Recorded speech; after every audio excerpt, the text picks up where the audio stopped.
to the audience. I would like to say that I actually think there is more evidence of the United States being involved in this surreptitiously.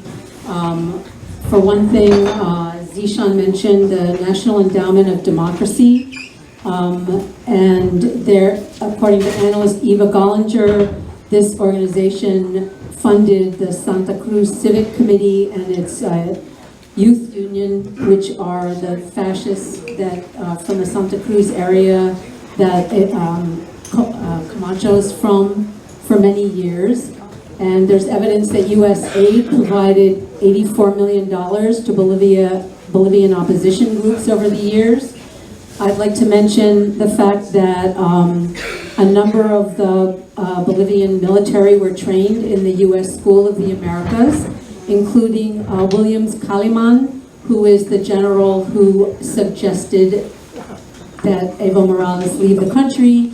And it must be noted that his democratically elected presidency was not scheduled to end until January 21st, and this happened in November. So these are points. Among other things, OAS, the Organization of American States, which released the big report of fraud with absolutely no evidence to sustain it, is 60% funded by the United States, and that the Center for Economic Policy and Research in Washington did the most detailed statistical analysis establishing that there was no evidence in the OAS report and showing a tremendous amount of evidence that, in fact, the election results were not fraudulent. And on November 25th, there were 4 members of the U.S. Congress that asked the OAS to respond to very specific questions in the report of the CEPR. On December 2nd, The Guardian also published a letter signed by 98 economists and statisticians asking the OAS to retract its misleading statements about the election, which have contributed to the political conflict and served as one of the most used justifications for the military coup. So yes, I'm not in disagreement at all that there was a lot of social unrest in the country over the issue of Evo Morales running again. However, the U.S. had pre-planned what happened that caused the conditions for the coup to take place. And in fact, there is now recently an article, if I can find it in among all my papers piled up here, that U.S. aid recently, this is a January article, yes, right here, January 10th, U.S. aid arrived in Bolivia to monitor the elections, which is of particular concern to what is coming up in May. And I would like to say that as a person who was part of a delegation monitoring the elections, here's my hat and my badge, in 2014, that I left that process thinking the U.S. had a lot to learn about how to run elections. I would just like to mention a couple of points. The ballots, all paper, are color-coded by party with photographs of the presidential candidates and an area within which you can make a mark indicating your intention to vote for that candidate. The election process is completely open. There's boxes. There are many people with fingerprints. The counting process is an open process in the rooms where you can actually, anybody, and we did, all of us, as part of the international delegation, went from polling site to polling site, not just monitoring how the elections themselves were run, but watching the process of counting the votes afterwards. And each and every ballot is held up, indication if it's a mark of intention, marked in several places, and it's all tallied and signed, and it's just an incredible process. There's no work on the day of the elections. There are no cars on the streets. It's a complete process. And if you don't vote, unless you can establish a very good reason for not voting, you have to pay a fine. So the voter turnout is very high. So I I just want to make those observations before we move on. So this is what we're going to do going forward for questions. So we're going to take the questions from that side. Can you get 3 questions before we shoot it over to our speakers? This way we just make sure that everyone's getting, or more people are getting their questions asked, or getting to ask their questions. Make sure the questions. Yeah, questions. Hello. Okay. And then we're going to speak over here. Alright. Buenas noches. Hi, good evening. My name is Maria Teresa. I am a diasporic Bolivian. Soy boliviana diaspórica. I was born and raised in Brooklyn, New York. My question is a little more specific, and it's for Pamela. You mentioned, and this is the first I'm hearing of it, so if you could offer more information, that'd be great. The little bit that I've seen of Unión Juvenil Cruceñista is frightening. I don't know a lot about them, but the little bit that I've seen is very scary. And I had not heard before your presentation today about how the MAS government has sort of reached out, I think, if I'm expressing correctly, and sort of made friends with them, so to speak. If you could expand on that a little bit, that'd be great. Thank you very much. All right, so 2 more questions.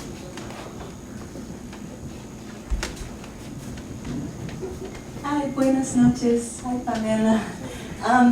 You two gave great presentations about what has happened up until now with the coup. My question is, what is going to happen now with the elections in May? The second question was regarding elections. Oh yeah, what's going to happen now? Yeah.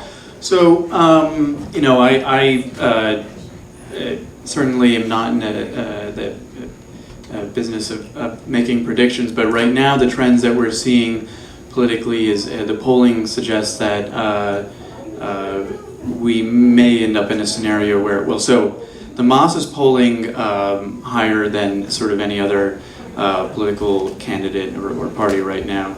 And if current trends continue, what I've spoken to a lot of political scientists about this, the scenario that I heard mapped out for me a lot was that come May, assuming that things aren't totally rigged, and we can get into that conversation as well, but assuming the elections are run more or less in a somewhat reasonable way, the MAS could win the first round, but not win by enough of a margin in order to avoid a runoff.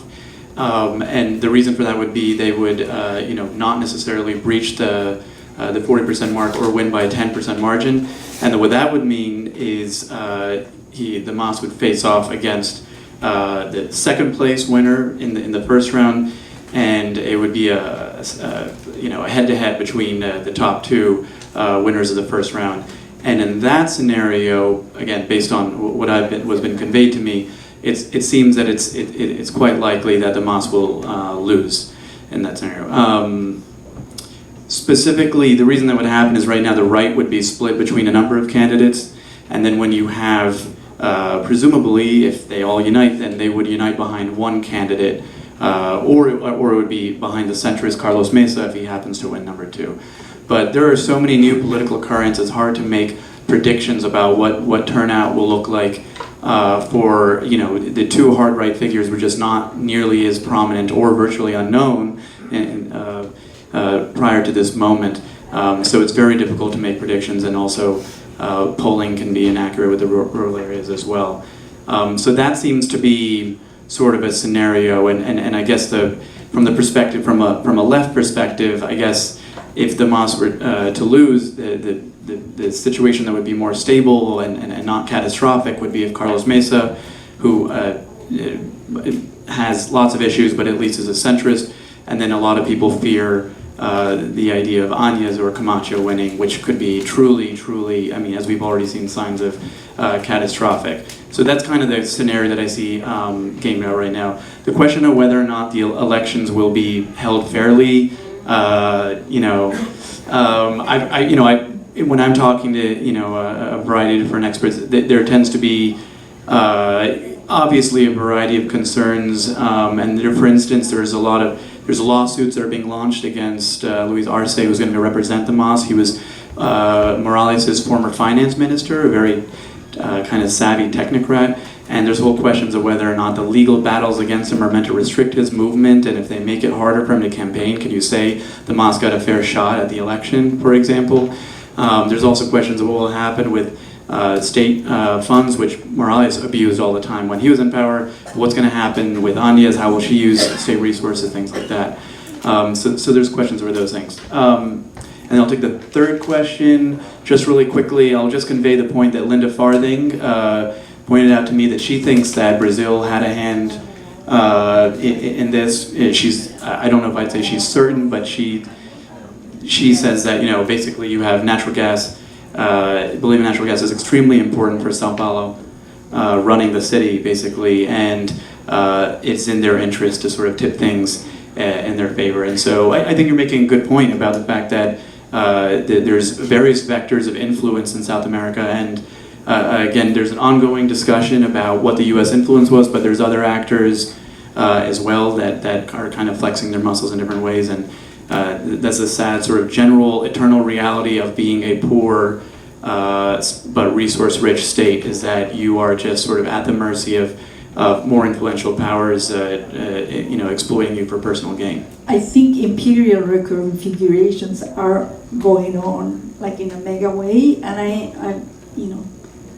I wouldn't surprise that China said the other day, the ambassador from China said, we're going to work with any government, whoever is elected, we're going to work with them. And then I feel that the U.S., because of its interests, is going to work better and more effectively with the ultra-right at this point in the history of this country, because that's the kind of empire that they're building. But these pugnas are real, and I think we have to take them into account. Russia has to be taken into account too, and of course Brazil at a more regional level. In relation to the Juventud Cruceñista, la Juventud Cruceñista and ¿cómo se llama? La Juventud Cochala? Resistencia Cochala are, yes, irregular groups that are rightist groups, are part of that amalgama of youth that are being used to create havoc, to push that racist agenda, to push the violent racist agenda of the right at that extreme level, I think. And yes, the observatory was studying what happened in Santa Cruz, what happened with the youth organizations, and why the Unión Juvenil Cruceñista, being what it was incorporated into the youth structures. And it was a very sort of like, the conclusion is that they had to accept the Unión Cruceñista with no questioning, because the silencing process that I talked about was going on already. So there it is. But it is a fact. We wrote about it, and if you want, I can give you more information about that. What's going to happen? Very briefly, on the question of geopolitics, yes, China, other countries, Brazil are definitely involved, but we live in this country, so I think our responsibility as North Americans is to understand better what our country is doing. That's private, and what we can do to stand up for the rights of, for international law. And I don't think any discussion of natural resources in Bolivia is complete without mentioning the word lithium. 1/3 of the supply of lithium is in Bolivia, and Tesla, not to mention other companies, are clearly very interested in developing this resource. All right, my name is Pablo. One key important point that we didn't mention here was that about 70% of population in Bolivia are indigenous. It was just making sense that indigenous president was. And what happened there was the racism that I lived when I was a kid, and I don't know if you were there. You have, right? And you can agree with me that over there, calling the cholas was a regular thing to say. It was racism in ourselves from the beginning. When Evo Morales went to the presidency, he changed that. in the indigenous people was respected, and they have a place. That's what he did. And some other people, the whites or the people with privilege, they weren't accepting that. And that's what happened. They just wait until the moment that he was weak to get out of the power, and that's what happened. That's when the racism won in my country. So one question that keeps coming up for me that I really haven't seen like addressed like in the media or by anyone who's talking about this, just why was it necessary for Morales to even try this thing with the referendum and running for an additional term in the first place? Like assuming that, assuming all the worst about U.S. intentions, which we know that they have a history of this, right? And assuming that the right have this hatred of him, try to unseat him, but knowing that they would take any opportunity to like make any accusation of electoral fraud and incipient dictatorship. Why take the risk, especially after having ruled for so long? Was there really no other successor or anyone else in MAS that could have taken up his mantle? Like, why even pull this sort of very risky and attention-grabbing maneuver, even if we can make a case that there wasn't fraud and it was all legitimate? And does this like? So your question is, why would people trust? Why would people take the risk? Well, yeah. Why was it necessary? Why did Morales take the risk of the referendum? As a Colombian American, I feel very affected what happened to Bolivia, just because Bolivia is named after our liberator Simón Bolívar. You know? So we have to always be connected. That Bolivia is a daughter of Bolívar. You know? And I guess my question pertains towards, just to give a little bit of historical context, how does the Monroe Doctrine play into this? Just for the fact that you say it's bigger than a coup, and of course, because we have to put the Monroe Doctrine into play. Just like last year when John Bolton said, he reenacted the Monroe Doctrine when he was talking about taking Chinese and Russian influence out of Latin America. So we need to talk about this. For me, I feel like the Monroe Doctrine is collapsing just because they had a failed coup in Venezuela, and there's 1 year of that failed coup. That's right. 1 year. So that means that the Monroe Doctrine is falling and Bolivar is rising once again. Being Pakistani, my name is Shahid Kamrade, and I'm a Secretary General of Pakistan USA Freedom Forum. Thank you, Mr. Zeeshan, for your very honest report without going to any other side. But one side is very clear. My country, White House, CIA, and Pentagon is a criminal. And if you see any problem in Palestine, Kashmir, at this moment in India, in Africa, it's our responsibility. But one thing, Professor, I will ask you. Please guide us that how we can learn from the history. Very earlier it happened in Honduras. We never learned that how these capitalist warmongers work. We never learn how what's happening in Venezuela. So my point is only that if you are elected by the people, doesn't matter what kind of you are, we should have to as actors stand for the people's rights, civil government. You are not the only person God sent you to save your country. That's the message to every person who's elected in my country, Pakistan, in Africa. You are not born to rule forever. On the question of the referendum, why do that? Or I assume the question was kind of like, why run again after the referendum failed? Yes.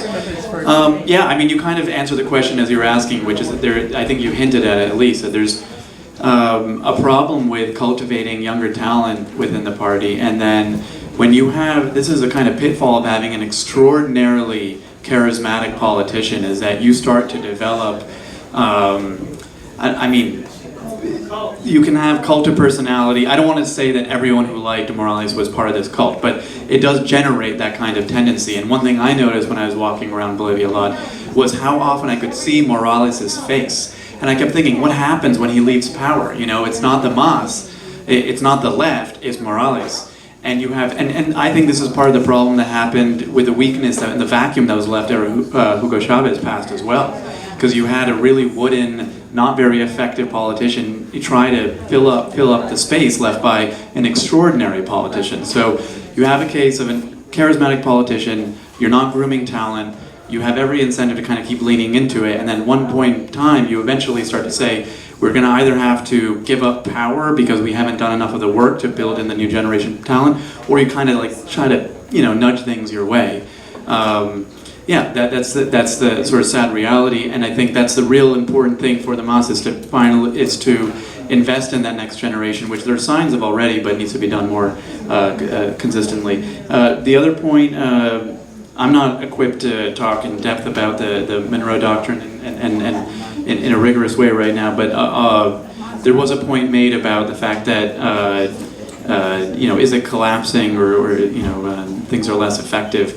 Yeah, I think that's a point worth making. Like the attempted coup, U.S.-backed coup in Venezuela failed for a number of reasons, and part of that is, at least if we're going to talk about from the perspective of the U.S., is also incompetence in the Trump administration, and that's the great thing about the current government. And so I think that would probably figure into, again, the sort of ongoing debate about U.S. involvement, is that the U.S. can be involved in what's going on in Bolivia, but there's also a question of how much involvement there was, how much money, how many arms, how much coordination there was. There's a lot of questions about degree and quantity that should shape any sophisticated analysis of what was involved. So obviously, it goes without saying that the U.S., particularly under Trump, but even if it wasn't under Trump, would be on the side of either neoliberalism or hard right, insofar as it backed U.S. geopolitical concerns in Latin America or in Bolivia.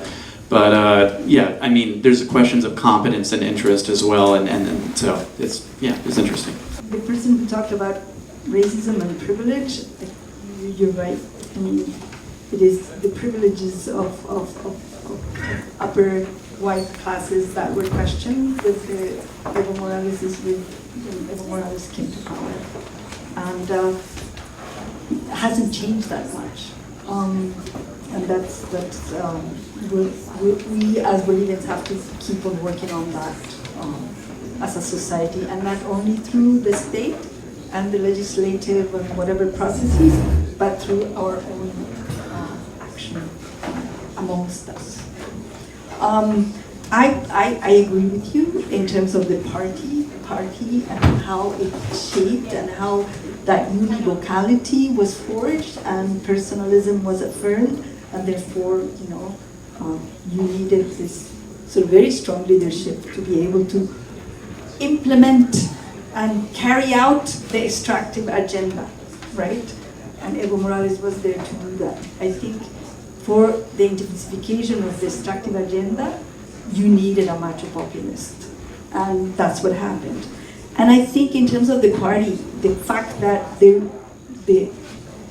party was not able to sort of like replace Evo Morales, I think it has a lot to do with patriarchy, itself, because we are still, that kind of party representation hasn't been questioned, and that was one of the October agendas 2013, despartidización de la sociedad, de todo ese proceso político, and we never did it. And MAS entered in it as a party, and I just want to say Pamela, that I'm really no, just one thing. The indigenous women I work with are very courageous. They are the ones who started just saying, he's not doing this, he's not doing the consultations, the free prior consultations. He's implementing laws that criminalize us as people with rights to protest. So they, in Tipnis and wherever else, they slow down patriarchy in the form of the MAS party this time, in the form of the state. So I think I would ally with those women, and I would sort of, since there's a continuation of that agenda now, we have to support those women and those organizations. And I just would like to end on a note of remembrance of Sebastián Moro, who is an Argentinian journalist who was murdered by the coup perpetrators on November 10th. And for all the other journalists who've been tear gassed, and one woman recently, I don't know if either of you remember her name, but I couldn't find my paper, who continued to report despite having tear gas thrown in her face recently. Teresa. Yes, yes, thank you. And the television manager who was handcuffed and forced to wear a jacket and put on in public as an independent television station was shut down. And that this is the repression of independent media that's going on now within Bolivia.